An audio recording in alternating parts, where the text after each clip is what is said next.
Radhe Radhe. Property में investment करने से पहले हमें जो सबसे बेस्ट चीज़ होती है क्या देखनी चाहिए, वो है लोकेशन, कि जो प्रॉपर्टी मैं ले रहा हूँ उसका फ्यूचर में क्या अप्रोच है, मास्टर प्लान चेक करें, और जो प्रॉपर्टी आप ले रहे हो क्या वो आपके लायक है कि नहीं, आप किस पर्पस से ले रहे हो वो सब चीज़ चेक करें। साथ ही साथ आप जिस बिल्डर से ले रहे हो उसका बैकग्राउंड चेक करें कि पास्ट में क्या जो उसने कमिटमेंट किया है, जो प्रोजेक्ट डिलीवर किया है, क्या उसने सही से जो कमिटमेंट किया उसको पूरा किया है कि नहीं किया है। क्योंकि बेचते समय लोग बड़ी बड़ी कमिटमेंट करते हैं और आफ्टर सेल वो भूल जाता है कि हाँ जी हमने कुछ कमिटमेंट भी किया था।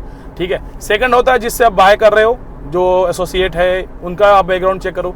थर्ड होता है ज़मीन का कागज़, रजिस्ट्री चेक कीजिए, मोटेशन चेक कीजिए, और भी जो भी लीगल डॉक्यूमेंट होता है वो आप उनसे चेक करें। उसके बाद जो सबसे मेन चीज़ है कि विदाउट विजिट आप कहीं प्रॉपर्टी ना परचेज करें। पहले आप जाके ज़मीन देखें, फैमिली को दिखाएं, देन आप उस पर डिस्कशन करें, उसके बाद आप प्रॉपर्टी बाय करें। फोर्थ होता है रजिस्ट्री। रजिस्ट्री कराते ही सबसे पहला जो काम है वो है आपकी उसकी बाउंड्री वॉल। हाँ जी, सबसे पहले आप बाउंड्री वॉल कराइए और उस पर अपना एक नेम प्लेट लगाइए। अदरवाइज आज के डेट में मैंने बहुत सारा ऐसा देखा है कि लोग बाउंड्री नहीं कराते हैं और बिल्डर उनका कल को दोबारा से प्लॉट किसी और को सेल करके निकल जाएगा, फिर आप अपना प्लॉट ढूंढते रहोगे, फिर कोई फायदा नहीं होने वाला। क्योंकि देखिए आपका बचाव आपके सुरक्षा में ही है। ठीक है जी, जितना आप सेफ रहोगे उतनी आपकी प्रॉपर्टी सेफ रहेगी।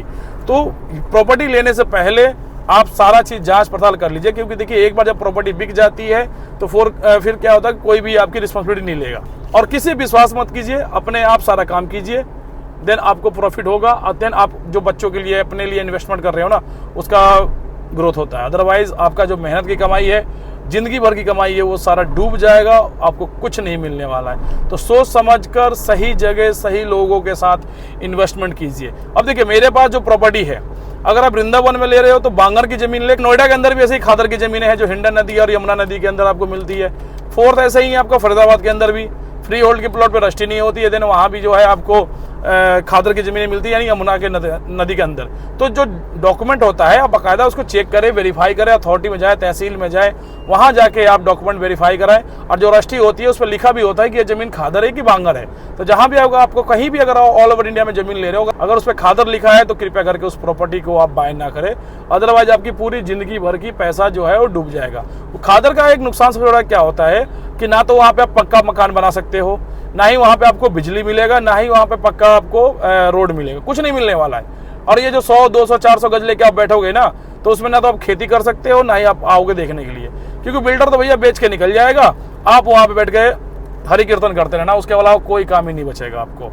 तो अगर आपको वृंदावन में जेन्युइन प्रॉपर्टी चाहिए, खाटू श्याम जी में जेन्युइन प्रॉपर्टी चाहिए, या दिल्ली एनसीआर में कहीं भी अगर आपको जेन्युइन प्रॉपर्टी चाहिए, तो हमारी टीम से आप संपर्क कर सकते हैं।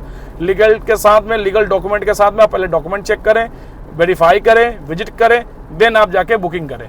ठीक है जी, तो मिलते हैं नेक्स्ट वीडियो में, तब तक के लिए राधे राधे।